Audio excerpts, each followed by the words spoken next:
zemljo in nebo. Rekel je, bodi luč, naj bo vse svetlo.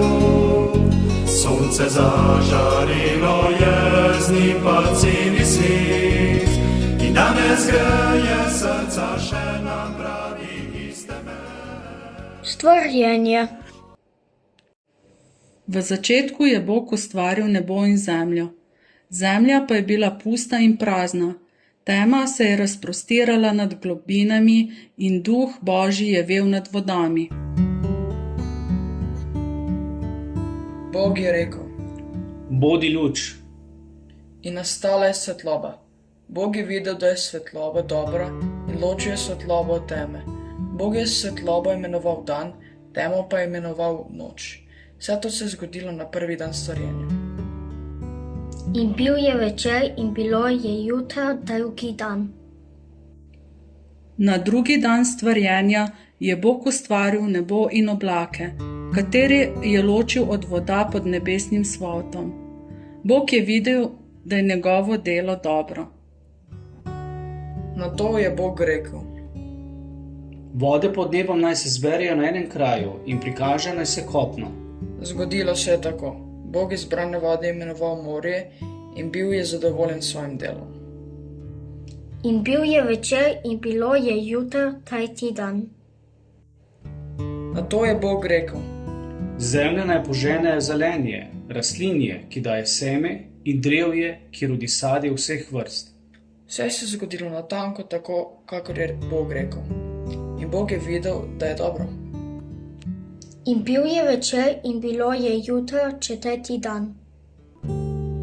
Nato je Bog postavil sonce, luno in zvezde na svoje mesta in rekel: Naj svetijo na nebesnem oboku in razsvetljujejo zemljo.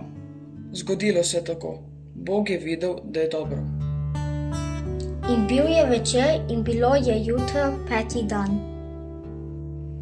Nato je Bog rekel: Ribe in druga živa bitja naj mrgolijo v vodah in ptice naj letajo po nebu.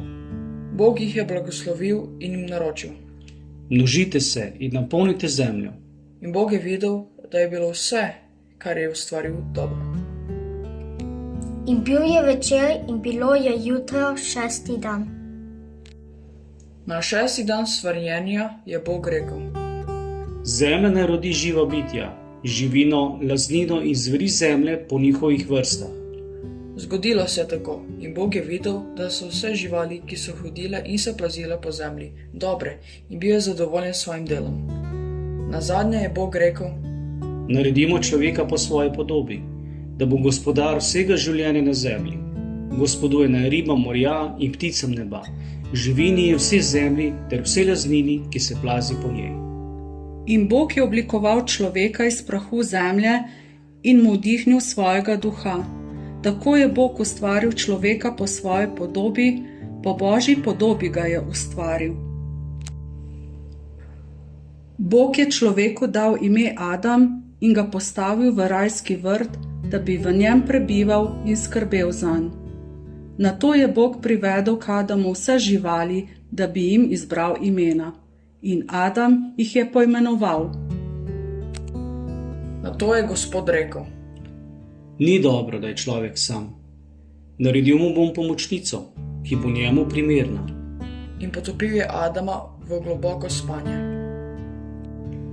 Medtem, ko je Adam spal, je Bog vzel eno izmed njegovih reber in iz rebra naredil ženo. Ko se je Adam prebudil, je rekel: To je zdaj kost iz mojih kosti in telo iz mojega telesa. In Adam je svojo ženo poimenoval Eva. Bog je blagoslovil Adama in Evo in jima rekel: Množite se in napolnite zemljo. Glejte, dajem vam vse, kar sem ustvaril. Gospodujte ribam v morju in pticam na nebu ter vsem živalim, ki se gibljajo po zemlji.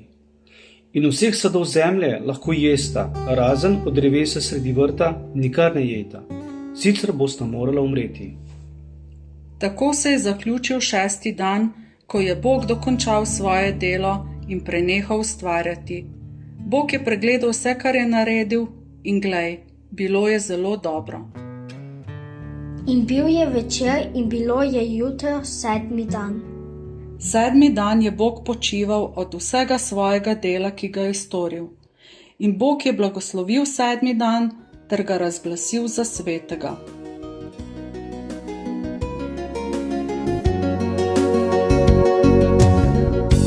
Kmalu na ta svet poslal človeštvu je pomoč.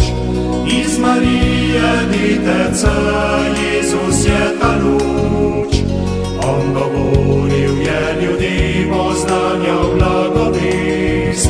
Nebesa vsi vi pojdete, če le verujete. Bodi luč, bodi luč, bodi luč. Bodi luč in posveti srca vsem ljudem. Bodi luč, bodi luč, bodi luč. In oznanjajo vsem.